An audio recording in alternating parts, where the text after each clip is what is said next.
Welcome, everyone, to the Q&A session for our upcoming course, The Ancient Practice of Shamanic Journeying, the 7-week journey into foundations for accessing helping spirits and power animals for personal and collective healing.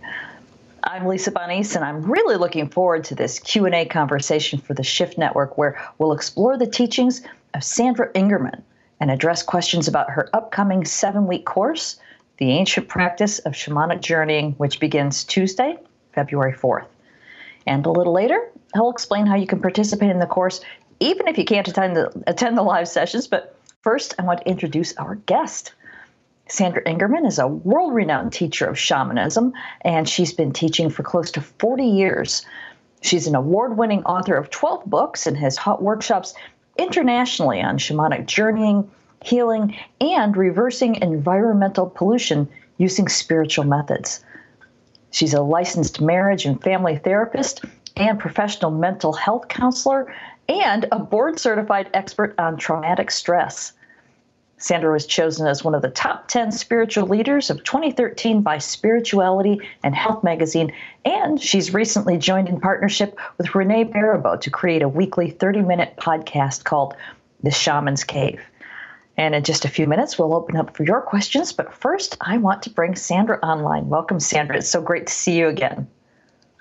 Thank you, Lisa. We tend to find each other together, and it's always a delight. And so, hi, everyone.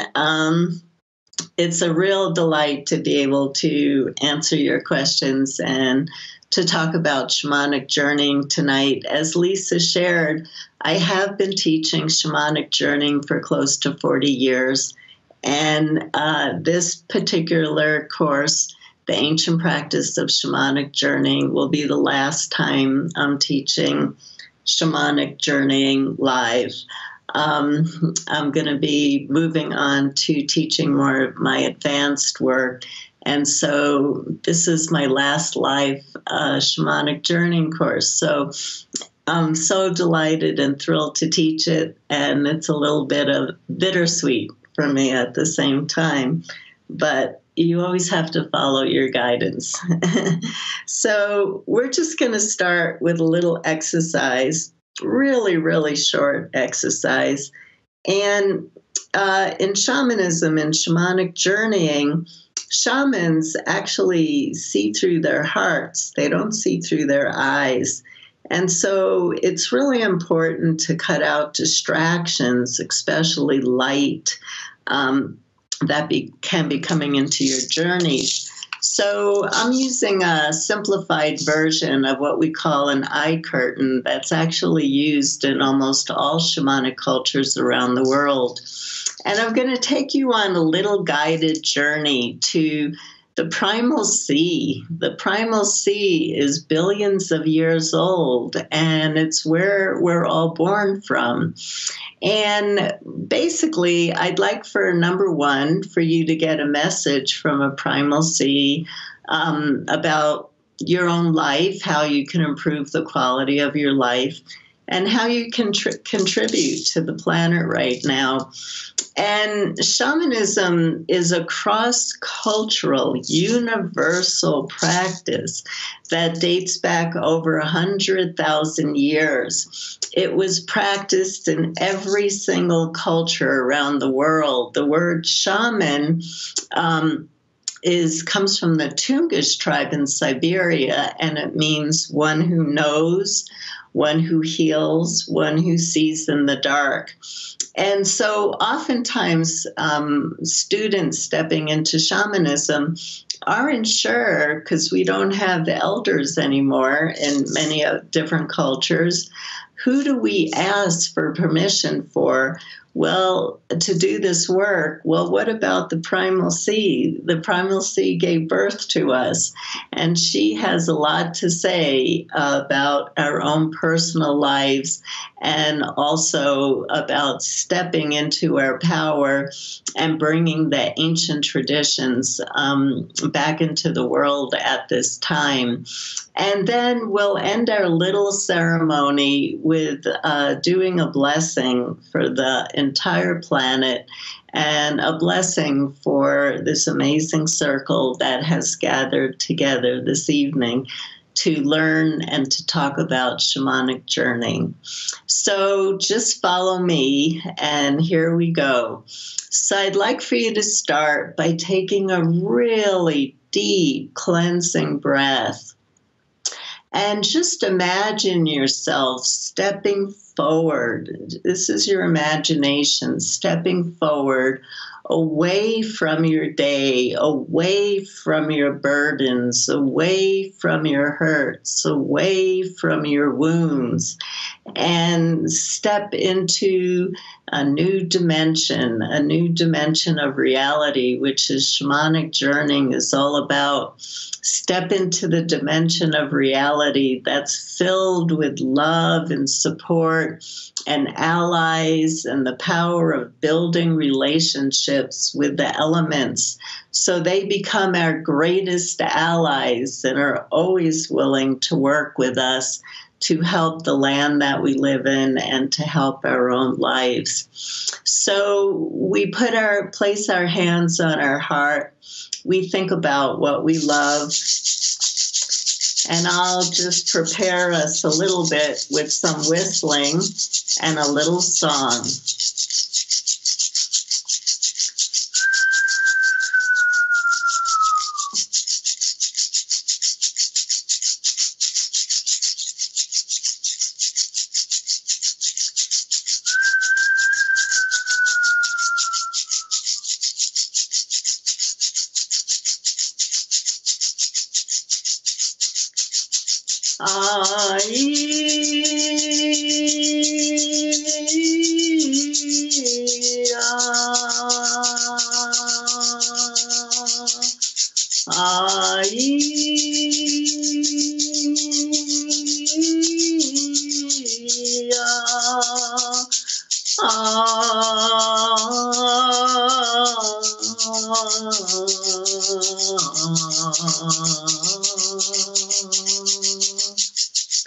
So imagine yourself standing up and walking to the front door of your home or apartment. And your front door magically turns into a mist, a fog, a veil, a curtain that you can simply walk through that leads you completely into another dimension filled with so much beauty. You can feel the light shining on you from the spirit world. You can feel the elements and all of life in this dimension shining love on you. And this includes the helping, compassionate spirits who work with us in all of our shamanic journeying work. And we imagine ourselves walking down a path, a beautiful path, filled with so many beautiful scenarios of animals and birds and nature beings and plants and trees and sounds of nature and glorious smells and tastes and textures.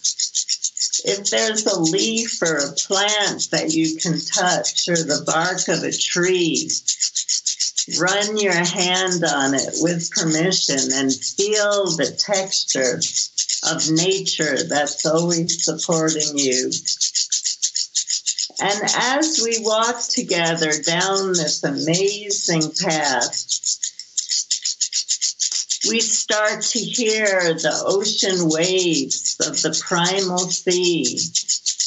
For in shamanism, one of the gifts is that we journey outside of time.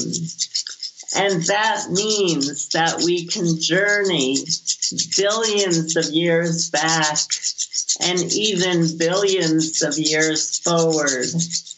But for now, we're journeying to the loving being, the primal sea that we were all born from. Come down to the beach and stand or kneel or sit. Feel the cool air and the cool breeze on you. Feel the wet sand under you. It's wet, but it feels so nurturing and good. Smell the seawater, take it in and listen to the waves. And in shamanism, everything is about intention. So set your intention to ask for a message from the primal sea. And I will rattle as you do this.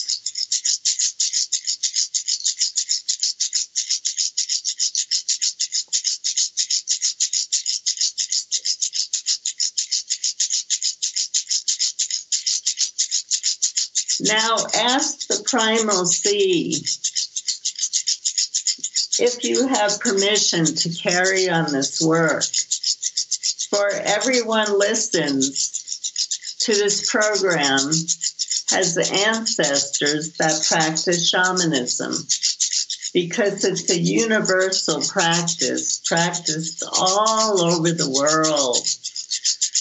But some of us have no elders to ask anymore. So ask the primal sea. May you step onto this path and carry the power of your spirits that you will meet over time into your life, into your work with clients, into businesses, into your community, and into the world.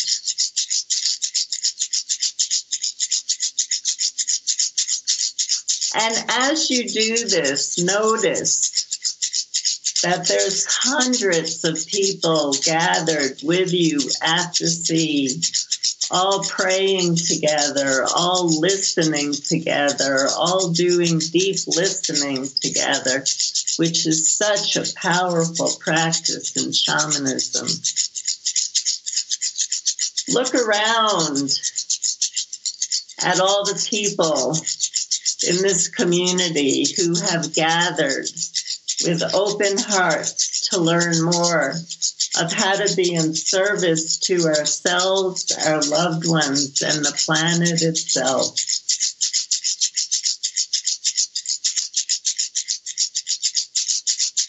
And find a stick or a shell with your fellow companions. You'll all find your own stick or shell or stone. And take a moment to really reflect. Go into your heart, not into your mind. Shamanism is about leaving the ego behind and blow a wish for the planet right now into that stick, that stone, that shell. Walk into the sea with it. Feel the cool waters. Feel her love embracing you. Feel the cool mud. Dig your toes into the mud and offer to the sea this blessing for the world. And give thanks to her for joining with you in manifesting this dream. And it's now time to come out of the sea. And let's hold hands with all our fellow community members. It's dark. The sky is filled with stars, reflecting back our beauty.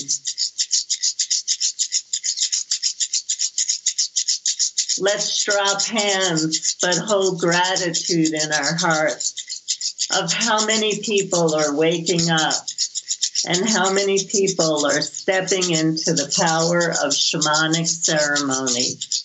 For shamans use ceremony as a vehicle to create change.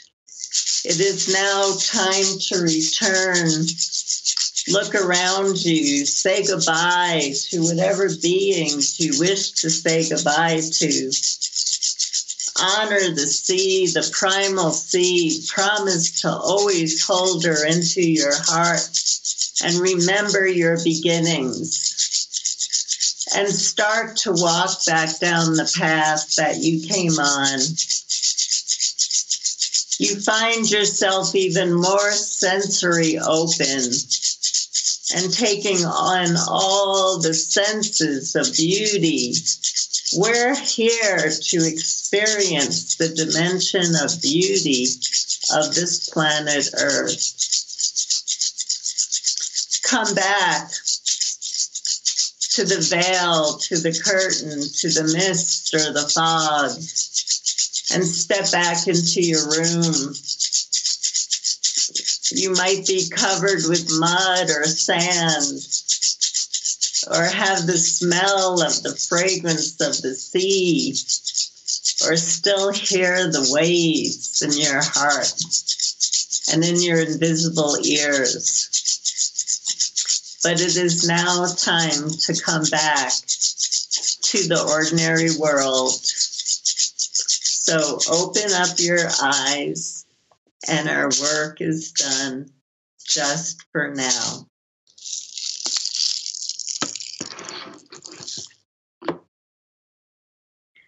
So welcome back, everybody.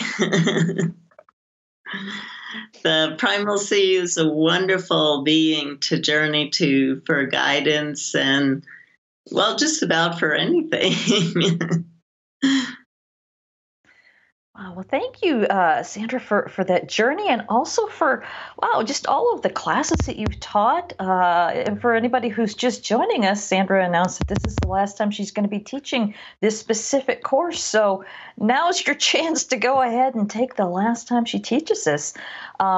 We have the rest of our time together to dive into your questions for Sandra as we prepare for her upcoming course, The Ancient Practice of Shamanic Journeying. It begins Tuesday, February 4th. And if you want to check out the website and learn more about the 7-week course, please visit foundationsforshamanic.journeying.com to see the full description. And let's go ahead and get started with some questions. Sandra, you know, because you've been teaching this for so long that there's probably not going to be any questions that you haven't heard before. So we're just going to go back to the beginning for the people who are just learning about this. And we've got people already sending in questions about saying basically, they've tried journeying in the past and they haven't had much success. One person is saying that it's more of a feeling and not a visual, and it makes me think that maybe it's just me drifting off to sleep. Other people are saying they can't reach that state without maybe the use of drugs of some sort. So let's start out with addressing how does one attain a shamanic state? Well, I think I repeat this a lot. As Lisa said, in 40 years, I actually answer the same questions over and over again. I actually haven't heard a new question in many, many years. I don't see in my journeys, and I write this in all my books and I share it with people. I do not see. I am not clairvoyant. I am clairsentient and I am clairaudient. Clairsentient means that you feel the information in your body, you get a knowing, you get a feeling. And to be quite honest with you, in all the work that I've done in 40 years of shamanism, I happen to believe that clairsentience, which is the feeling that some people describe, is actually our most evolved sense. But because we live in a culture where everything is about what we watch on TV, what we see in the news, everything is feed us images, feed us images. And journeying is a practice that lasts for an entire lifetime. And so it takes some people a while. Some people jump into the practice immediately. I have friends who I go to for shamanic healing, but then it took them over a year to start to journey because they had to find their own doorway in. And so this 7-week course will give you all the tools. I doubt that any of you will need a whole year. The psychic field is pretty strong right now and people are stepping in easier right now. But it's all about practice, and it's not about giving up, and about expanding our senses to learn how we receive spiritual information. And everybody, I've trained tens of thousands of people in journeying, and I have never heard the question, I've never not heard the question, am I making this up? How do I know I'm not making it up? Shamanism dates back over 100,000 years. What practice do you know that's still alive that dates back 100,000 years? And so basically, shamanism is a result-oriented practice. If the shaman could not heal the people in his or her community, if the shaman could not divine food sources, if the shaman couldn't help with divine and good guidance and having good prophetic dreams, the community died, period. So shamanism has been passed down as a result-oriented practice. It's not, oh, I had this nice journey. The question is, did you get results? And that just takes time to watch the synchronicities that come up, the omens that come up. Your power animal told you that a job is waiting for you in a building with a red door. And weeks later, you see a building with a red door with the sign saying, work, looking for workers. And so these are the things that happen to us over time, not after one 5-minute journey, but we have to track our results over time. Okay. Well, thank you for that. Let's go to another foundational question. People are asking, how do they know the best tool to use? Should they use drums, rattles? How does one figure out what's the best tool for them? Well, the classic way of journeying, and I did forget, Lisa did bring in that some shamans use psychoactive plants. Psychoactive plants are a tool that are used in some shamanic cultures, not all.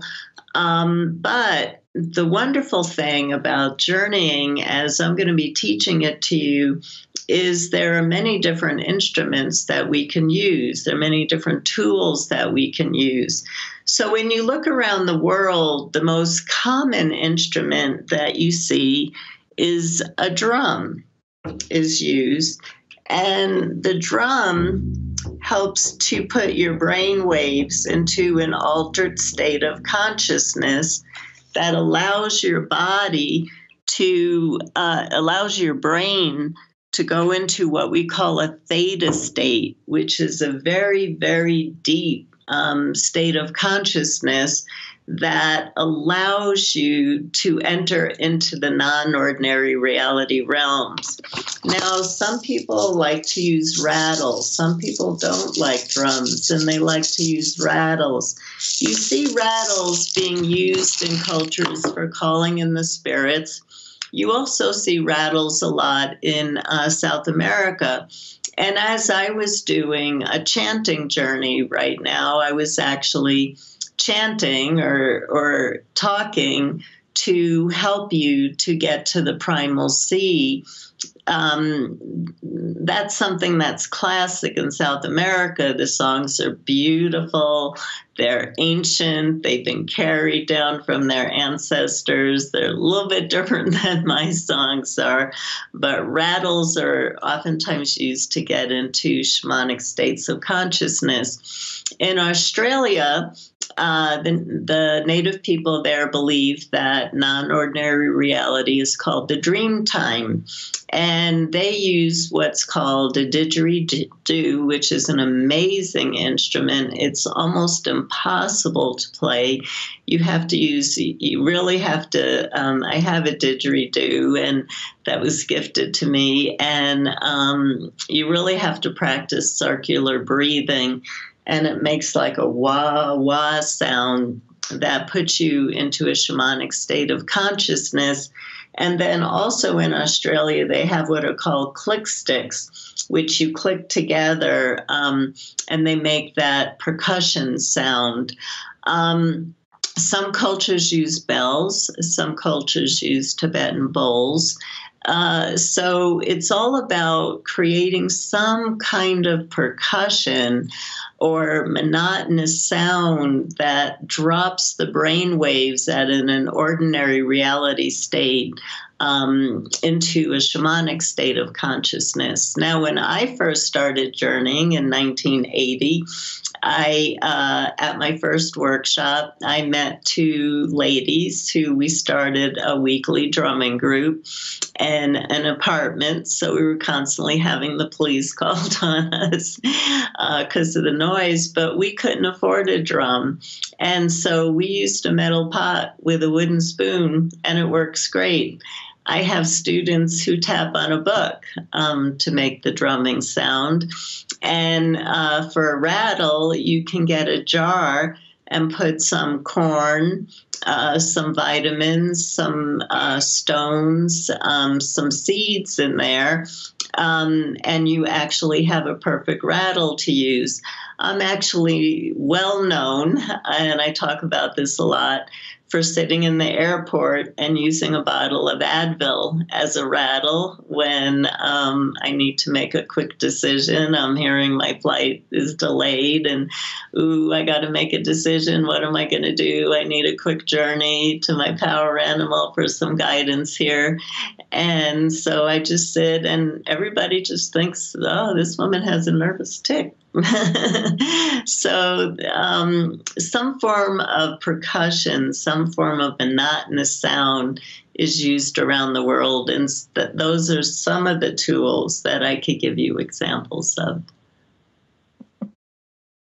Okay, thank you. I can just see you in the airport too.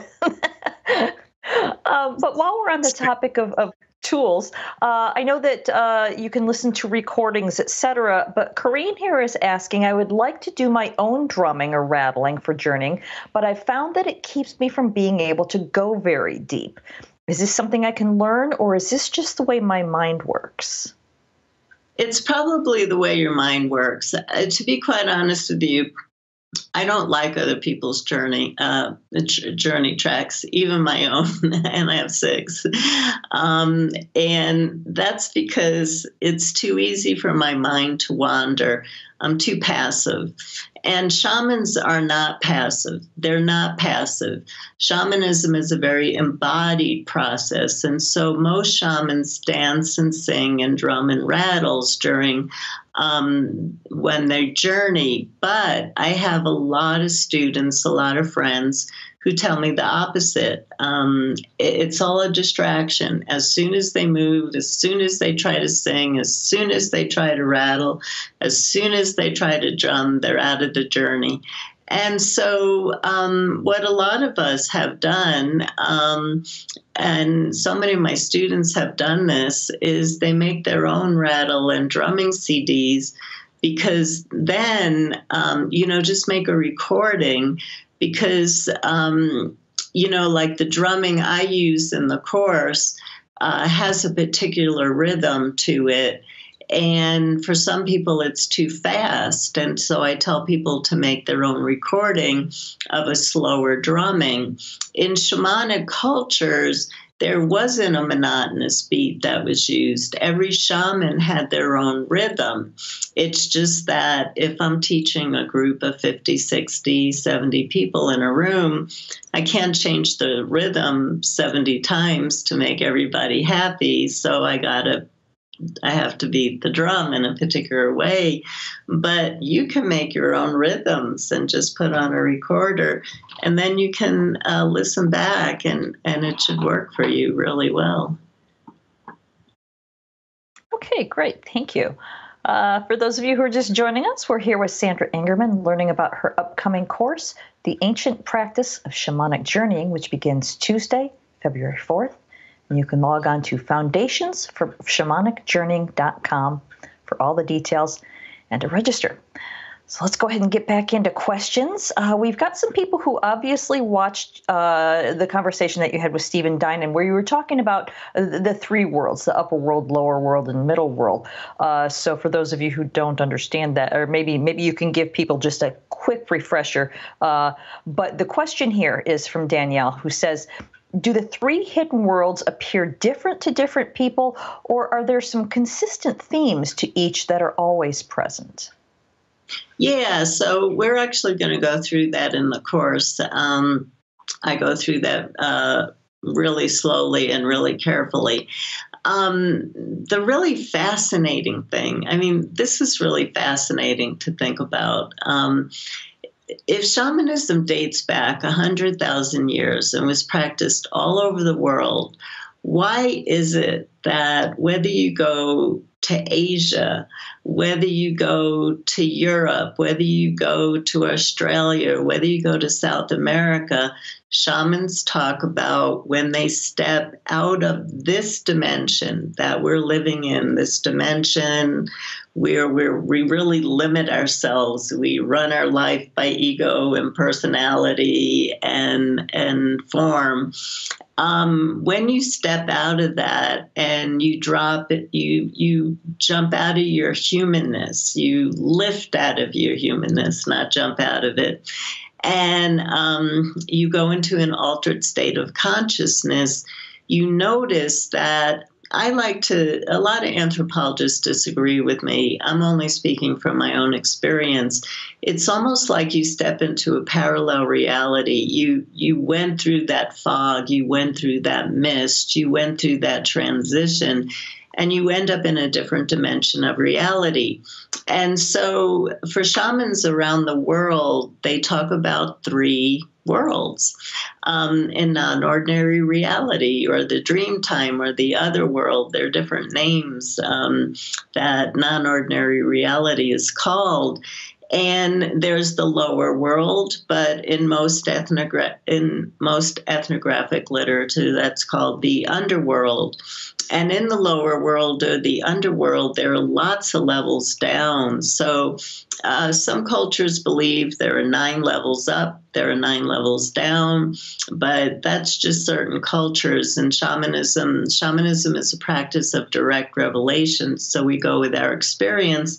Some people can journey down more than 9 levels. And so you have oceans and rivers and streams and forests and sand dunes and, all kinds of territories that you can visit with. Every level might have different helping spirits that might want to talk to you. And then the middle world is what's called non-ordinary reality to hear.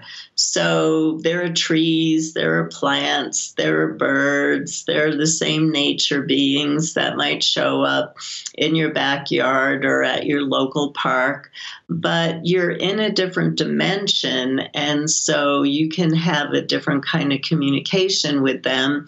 And there are also helping spirits in the middle world.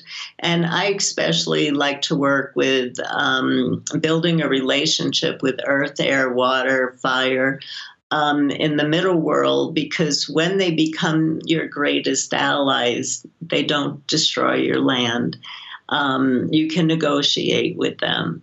And that's what's happening right now is we've forgotten earth, air, water, and fire need to be respected. They're allies, they're sentient beings, and they have messages for us, and they're asking us to wake up. And so when we build a relationship with them, then we can start to change what's happening on the planet, and we can build a stronger relationship with the ancestors of the land where we live on, because the ancestors of the land are always going to protect you if you're working in harmony with them. And the same with the spirit of your city. These are all middle world journeys. If you have the spirit of your city at your back, my God, finding jobs, growing a better garden, manifesting what you want. If you have the ancestors of the land and the spirit of the land at your back, it's amazing. And then the elements too. Life changes. Life is very different than what we're experiencing right now on the planet. And then there's the upper world. And it's also believed that there are many levels up in the upper world. Again, some cultures believe 9 levels down, 9 levels up, all connected, what's called the world tree. In shamanism, there's the world tree where shamans climb up on the branches into the underworld and climb down the roots. Climb up the branches into the upper world, climb down the roots and into the underworld. And in both worlds, in all 3 worlds, we have what are called power animals, teachers in human form that might be your ancestral spirits from way back thousands of years ago, or they might be gods and goddesses, they might be religious figures. Many people journey to Jesus, Mary, the Buddha, Krishna, the list goes on. And so these beings live in all the different worlds. The lower world and the upper world are what are called transcendent realities. And so they're worlds where the understanding is unity. We're outside of the dimension of division and separateness. We're outside of that. We're in unity. So when you journey to the lower world and the upper world, these are territories that only are contained with love. Absolute love is emanated to you all the time in these worlds. Now, as far as your question, Lisa, are there commonalities? There are some commonalities, but most people experience the lower world as earthy. You can stick your fingers in it. It's really tangible. You can smell the earth and the texture of the earth. In the upper world, it's like you're standing on something, but it tends to be a little bit more ethereal. But yet, there are also levels in the upper world that are filled with nature scenes, too. One of the journeys that we're going to be doing in shamanic journeying is we're going to journey to one particular level in the upper world that shamans around the world talk about in a very similar way. And I want to bring the group to that territory and see what they can learn there. So there are some commonalities, but it's really important to understand that shamanism is a practice of direct revelation. And so there's no voting. It's not like, well, I saw pastels in the upper world. No, you couldn't. You can, whatever you see, that's what you see, that's what you feel, that's what you hear. And so, yes, there are commonalities, but people report a lot of differences too. All right. Thank you for explaining that. And I'm looking at the clock. We have time for a few more questions. But before we take those, I want to give a few details about the course because some people are asking about that as well. And I can go ahead and field that. Once again, the name of the course is The Ancient Practice of Shamanic Journeying. And this is going to be Sandra's last time teaching this. So Keep that in mind. And in this class, you will access guidance from helping spirits and learn shamanic ceremonies to help heal family, community, and societal wounds. Also, the 7-week course takes place on Tuesdays at 5 p.m. Pacific time, starting Tuesday, February 4th. And if you can't join us live, that's fine. You won't miss the teachings. You'll receive audio and video recordings, transcripts, and all course handouts on your course homepage. And also, I'd like to remind everyone that the Shift Network offers a no-risk money-back guarantee on our courses, giving you a full 2 weeks until February 18th in this case to make sure that you absolutely love it. And as an added option, all participants are welcome to connect in a private Facebook community group so you can stay connected with one another. Also, everyone who registers receives the Ancient Practice of Shamanic Journeying bonus collection. There's some great stuff. First, you'll receive a video dialogue between Sandra and Karen Furr entitled, "Can You Practice Shamanism and Keep to Your Christian Faith?" And I've heard this one. It's magnificent. Next, you'll get a video presentation from Sandra called "Performing a Virtual Fire Ceremony to Release a Pain, Old Wound, a Trauma, or Limiting Belief System." And hey, I've seen this one too. It's also great. Then you'll receive an 80-minute video teaching from Sandra entitled "Medicine for the Earth."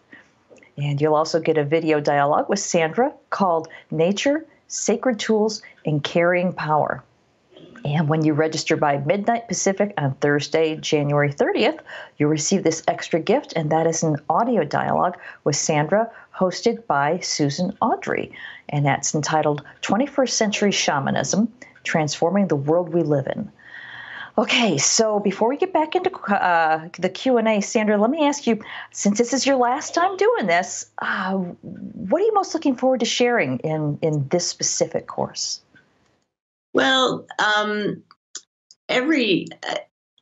been teaching now for about 4 decades, and it seems that every population comes in needing a different kind of foundation. And I am very present on Facebook, and so people who sign up for this course will have access to me during the whole entire course to keep asking questions and asking for help. But because I'm so present on Facebook, I've realized what this decade, the decade that we've been in, what has been missing. And I think that people jump into journeying a little bit too fast before we understand exactly how to approach the helping spirits and how to actually ask them directly about the power that they're carrying and asking permission to carry their power. Because what is happening in the modern day world is people have a journey, and the very first thing they do is either they post on Facebook, "I got a hawk as a power animal, what do you think it means?" Or "I got a wombat or a kangaroo as a power animal, what do you think it means?" Or they run to a book and look up the symbolic meaning. But the problem is all the books that were written were interpretations of the author's own journeys, not anything universal, because there is no universal definition of any of the animals. So I want to take people in a way where I'm not saying this as a criticism in any way. Please understand this. But it's almost like the last modern years, we're riding the surface waves, and I keep writing about this over and over again. We're staying a little bit too surface, and we're missing some of the deeper mysteries of shamanism.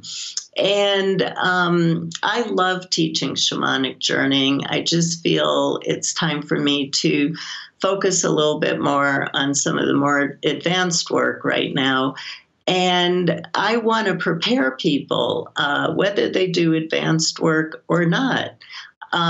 This course prepares you to journey for yourself for life, to journey for loved ones, for clients, for your community for life, to teach shamanic journeying to others for life. And so I really want to make sure that everybody's understanding how to go to the deepest place, not just kind of hang it out in the shallow waves, but what's the magic behind the method? We're missing. Everybody's getting stuck on the method and we're missing the magic. And I want to bring back the magic to the practice. Beautifully stated. Thank you for that. Let's go ahead and get back to questions here. This is from Leanne, who says, what is your routine to prepare? Do you pray, meditate, smudge, call in the elements, evoke protections against spiritual intrusions or negative spirits? What's your process? Well, everybody has a different way to prepare, and I'll be sharing handouts on ways to prepare, different ways to prepare, because different things work for different people. For me, what really works is singing. And what happened is, and people are going to say, nah, I can't sing, or I'll never get my own song. Well, I was one of those people who couldn't sing and couldn't get my own song either. But being patient, going out into nature, I got what we call a power song. It's where your soul sings. And I sing this song for 20 minutes before. I don't have a timer. It's about 20 minutes. And I got to tell you that by the time I'm done, and I stop singing when Sandra Ingerman is no longer there, because the thing that people are missing in shamanic journeying, which is why I want to teach this course differently, is we're actually a vessel for the spirits. So in order to be a vessel for the spirits, we have to empty our mind, we have to empty our ego, our personality desires, and we have to drop completely into our hearts. It's our heart that is the vehicle for shamanic journeying. For a lot of my students, it's dancing. For a lot of my students, it's going out into nature. And a lot of my students just like to meditate and maybe light some sacred herbs. For some of my students, they make a little altar and they light a candle. And just that act of lighting a candle says it's now time for sacred work to be done. So it depends on how busy your mind is. Some people can do it with one light of a candle, and then there's people like me who I gotta sing and sing until Sandra Ingerman doesn't exist and spirit is in the room.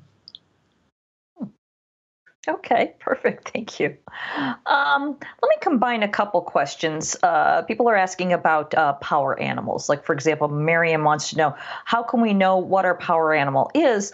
And then Brenda says, do you select your power animals or do they select you? And are they with you for a lifetime or do they change? In shamanism, your power animals volunteer.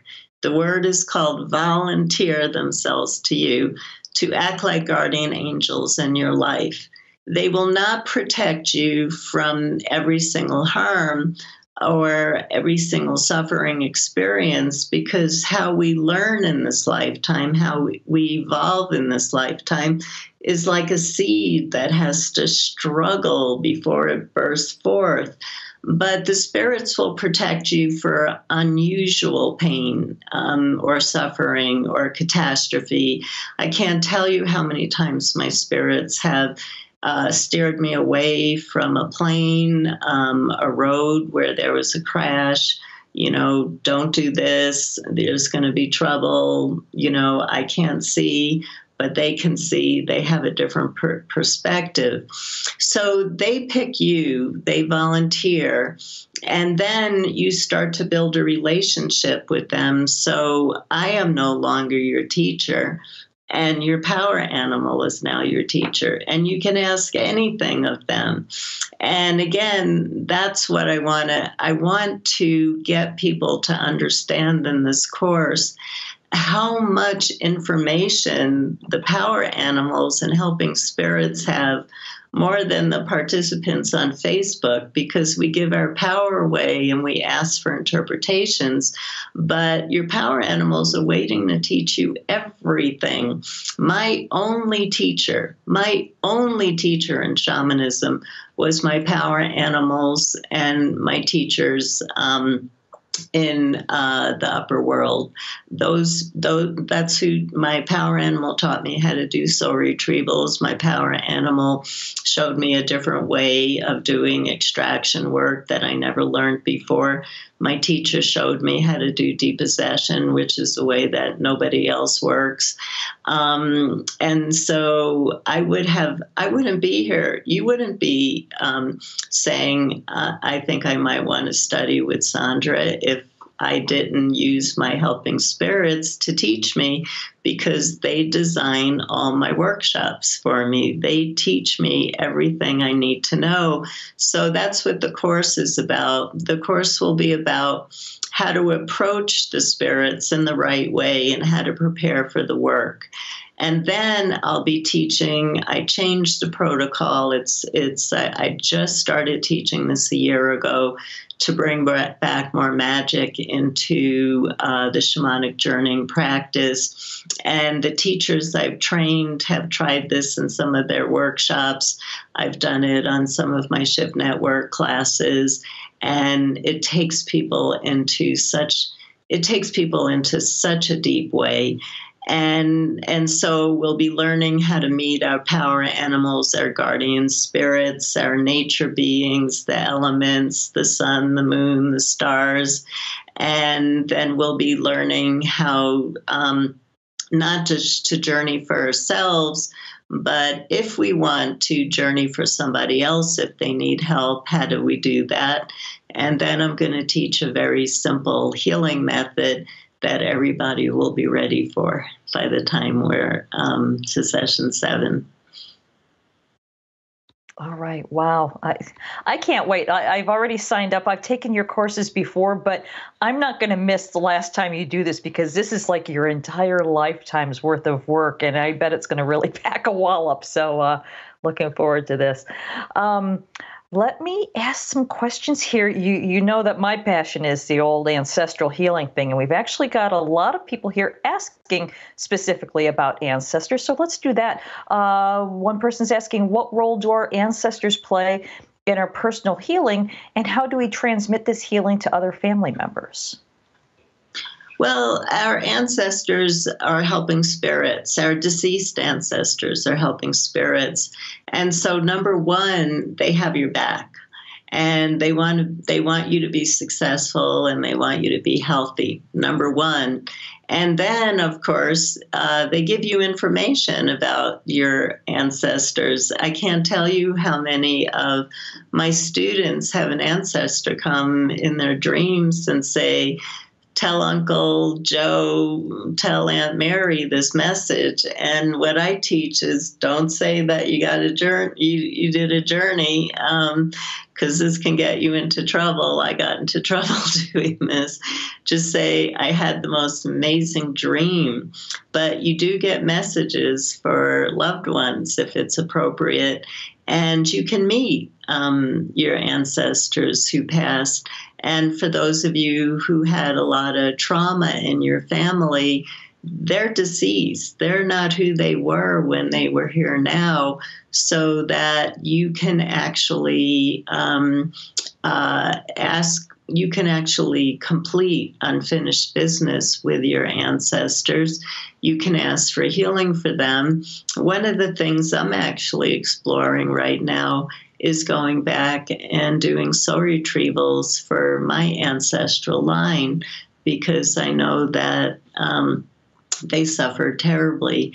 And I'm wondering if they need a little bit of healing help from me. So I never stop learning. It's been 40 years for me, but I never stop learning. Every day I'm getting journeys that can change my life and can change others. And so there's so much work we can do with our ancestors. Absolutely agreed. Thank you for that. We've only got a minute, so let's try to squeeze in one more question. This is from Becky, who wants to know, when on a shamanic journey, are you always able to remember the details, or do they seem to vanish with time like dreams? Yeah, they vanish. They definitely vanish like dreams.